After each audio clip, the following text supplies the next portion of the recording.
नमस्कार प्रेक्षकांनो. कमळी या मालिकेच्या आजच्या भागामध्ये आपण जबरदस्त ट्विस्ट पाहणार आहोत. तर प्रेक्षकांनो, आज अन्नपूर्णाला रागिनी अनिका यांना कसा धडा शिकवणार आहे.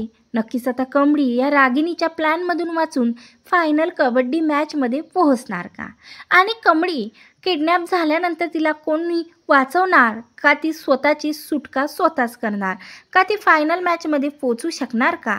आज असं काय होतं ज्यामुळे गौरीराजनला भेटून 18 वर्षाचं सत्य सांगायला निघालेले असते, ते म्हणजे मुंबईला.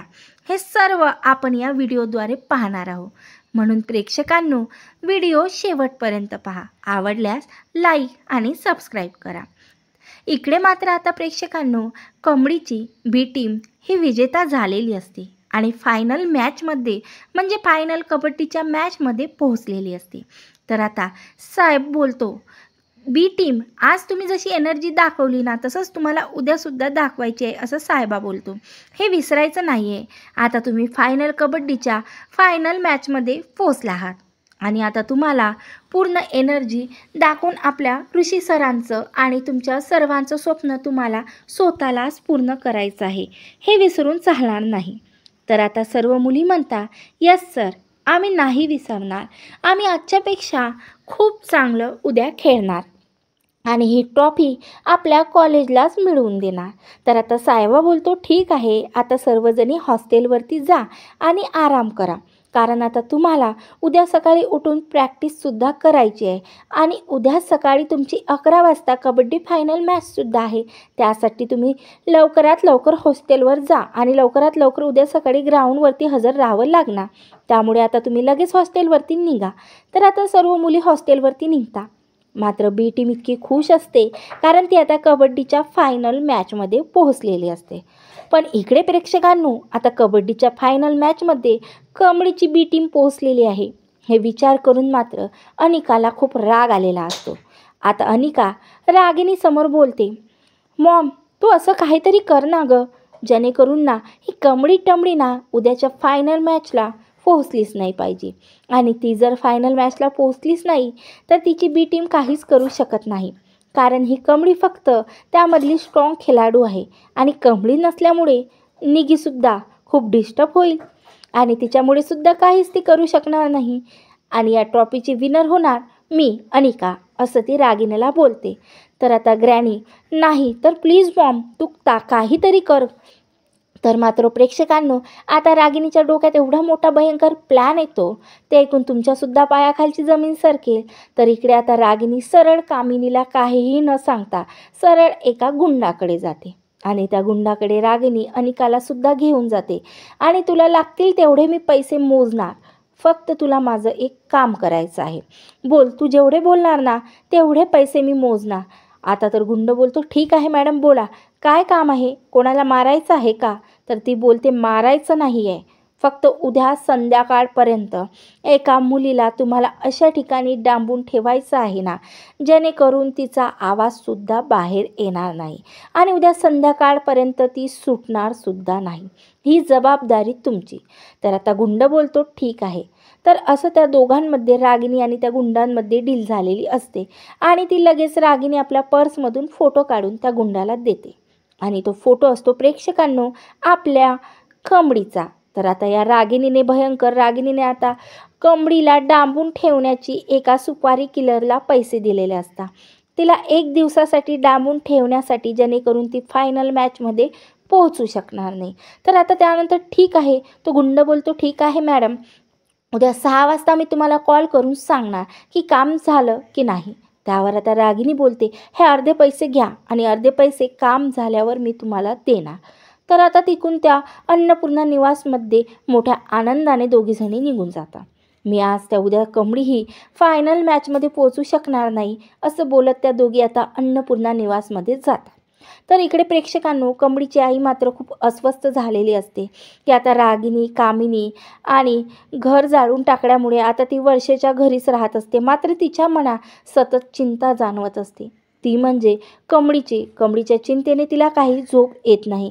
आता तिच्या मनात एकसुद्धा असं सुद्धा तिला वाटते की आता या कामिनीने जे काही माझ्यासोबत केलेलं आहे ते मी काही झालं तरी आता लवकरात लवकर राजनला भेटून सांगणार आहे. या कामिनीने माझ्या जीवाशी कसा खेळ खेळला आहे आणि माझ्या आणि कमळीच्या जीवावरती कशी उठलेली आहे हे सर्व आता सत्य सांगण्यास निर्णय आता इकडे गौरीने घेतलेला असतो.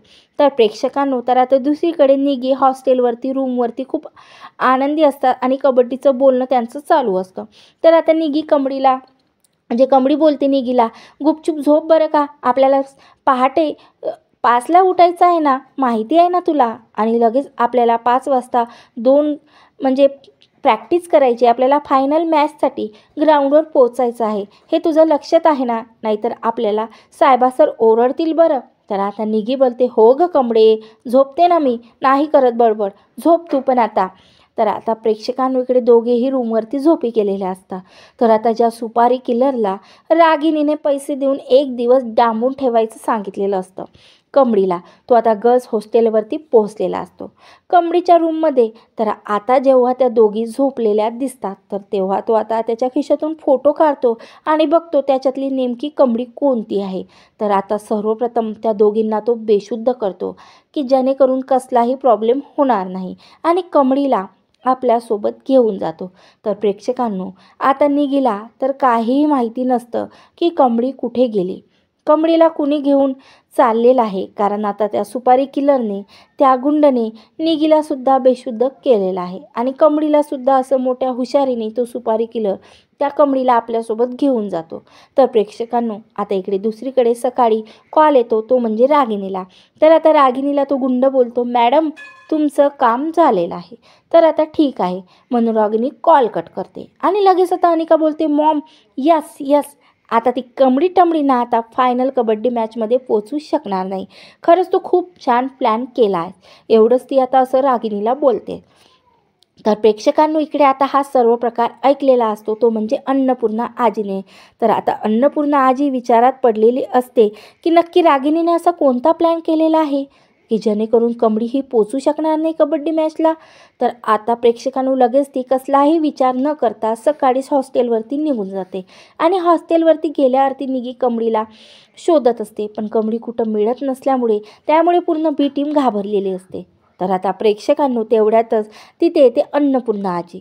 तर आता निगी अन्नपूर्णा आजीकडे धावत येते आणि धावत आल्यानंतर मात्र अन्नपूर्णा आजी बोलते की निगी कमळी कुठं आहे, मला तिच्यासोबत बोलायचं आहे. तर आता निगी घडलेला प्रकार सांगते की आजी आम्ही 5 वाजतापासून कमळीला शोधत आहे ग, ती कुठंच आम्हाला मिळत नाही आहे, ती कुठं गेली कळत नाही आहे, आम्ही सर्व हॉस्टेल कॉलेज शोधून आलेलो आहो, ग्राउंडसुद्धा शोधून आलेलो आहो, पण आम्हाला ती मिळत नाही आजी. तर असं बोलून आता मात्र प्रेक्षकांनो निगी खूप रडायला लागते. तर इकडे मात्र अन्नपूर्णाच्या लक्षात आलेलं असतं की आता रागिणीने आणि अनिकाने मिळूनच काहीतरी केलेलं आहे जेणेकरून आता कमळी ही फायनल मॅचला पोहोचली नाही पाहिजे. तर आता अन्नपूर्णा ही मोबाईल घेते, सरळ पोलीस स्टेशनला कॉल करते आणि जो एक पोलीस ओळखीचा असतो अन्नपूर्णा आजी, त्याला सरळ कॉलेजवरती बोलावून घेते. तर आता प्रेक्षकांनो इकडे निगीने सर्व प्रकार ऋषी सरांना सुद्धा सांगितला असतो. तर आता ऋषी कसलाही विचार न करता साहेबाला घेऊन आता नयनताराच्या विरोधात जाऊन हॉस्टेलवरती आलेला असतो. तर आता जो प्रकार ऋषीला सुद्धा खूप काळजी पडलेली असते की नेमकी हा कमळी गेली कुठं ऐनवेळेवर, आता तिची 11 वाजता मॅचसुद्धा आहे, आता नेमकं कमळी गेली कुठं असणार. तर आता जेव्हा तो कॉलेजचा म्हणजे हॉस्टेलवरचा गर्ल्स हॉस्टेलवरचा CCTV चेक करतात त्याच्यात त्यांना कळालेलं असतं की कोणीतरी कमळीला किडनॅप केलेला आहे. तर आता पोलीससुद्धा याचा शोध घेण्यासाठी लागतात. तर अन्नपूर्णा आता लगेच घरी जाते आणि सरळ रागिणीच्या एक कानाखाली मारते आणि अनिकाच्या सुद्धा एक कानाखाली जबरदस्त लावते. तर त्यांना सत्य विचारण्याचा प्रयत्न करतो. तर आता अन्नपूर्णाने रागिणीला धमकी दिलेली असते की तू जर मला आताच्या आत्ता सत्य सांगितलं नाहीस तर मी आताच्या आता तुला पोलीसच्या हवाले करून देणार, तर पोलीस स्टेशनमध्ये पोलिसांना घेऊन जाण्यास सांगणार. आता मात्र प्रेक्षकांनो तिथं कामिनी नसल्यामुळे रागिणी लगेच घाबरते आणि तिथे एका सुपारी किलरला कमळीला आतमध्ये डांबून ठेवण्यासाठी पैसे दिले आणि तिला 1 दिवस बाहेर न येऊ देण्याचं सांगितलं असतं. हे सर्व तिनं सांगितलेलं असतं अन्नपूर्णाला. तर आता अन्नपूर्णा बोलते लगेच त्या सुपारी किलरला कॉल कर आणि सांग की आता लगेच ती त्या सुपारी किलरला कॉल करते, पण त्या सुपारी किलरला काही कॉल लागत नाही. आणि त्यामुळे आता अन्नपूर्णा बोलते की मला कुठं डांबून ठेवलेलं आहे हे सांग. ती अनिका तर लहान आहे, पण रागिनी तुलासुद्धा कळत नाही? तू अशी कशी करू शकतेस गं? तुला तर आता मी नंतरच बघते, पहिले मला त्याचा ॲड्रेस दे. तर आता त्या सुपारी किलरने तिला ॲड्रेस दिलेला असतो. तो ॲड्रेस आता लगेच ऋषीकडे ती अन्नपूर्णा पाठवते आणि आता ऋषी लगेच त्या ॲड्रेसवरती जाऊन कमळीची मदत करतो आणि मोठ्या गुंडाशी तो स्वतःचा काहीही विचार न करताशी त्या गुंडाशी लढून तो कमळीची सुटका करतो. तर आता मात्र प्रेक्षकांनो, कमळी कसलाही विचार न करता सरळ त्या गुंडाच्या तावडीतून सुटल्यावरती ऋषी सरांना मिठी मारते आणि ऋषी सरांना मिठी मारल्याबरोबर ऋषी तर शॉकच होऊन जातो की कमळीच्या प्रेमातच पडून जातो की कमळीने आज त्याला मिठी मारली आहे. त्यावेळेस त्याला काहीतरी वेगळीच फिलिंग जाणवते. आणि त्यानंतर आता इकडे कमळी ऋषीच्या मदतीने आणि अन्नपूर्णाच्या हुशारीने फायनल मॅचमध्ये पोचलेली असते. जिथं मॅच चालू असते त्या ग्राउंडवरती पोचलेले असते. तर प्रेक्षकांनो, आता कमळी फायनल मॅच जिंकणार का? आणि त्यानंतर अन्नपूर्णा रागिनीला पोलीस स्टेशनमध्ये पोलिसांच्या हवाली करणार का? हे सर्व आपण या ऋषी कमळीच्या नक्की प्रेमात पडला आहे का? हे सर्व आपण नेक्स्ट एपिसोडमध्ये पाहणार आहोत. त्यासाठी चॅनलवर नवीन असाल तर लाईक करा, व्हिडिओ आवडल्यास सबस्क्राईब करा. धन्यवाद. जय गजानन माऊली.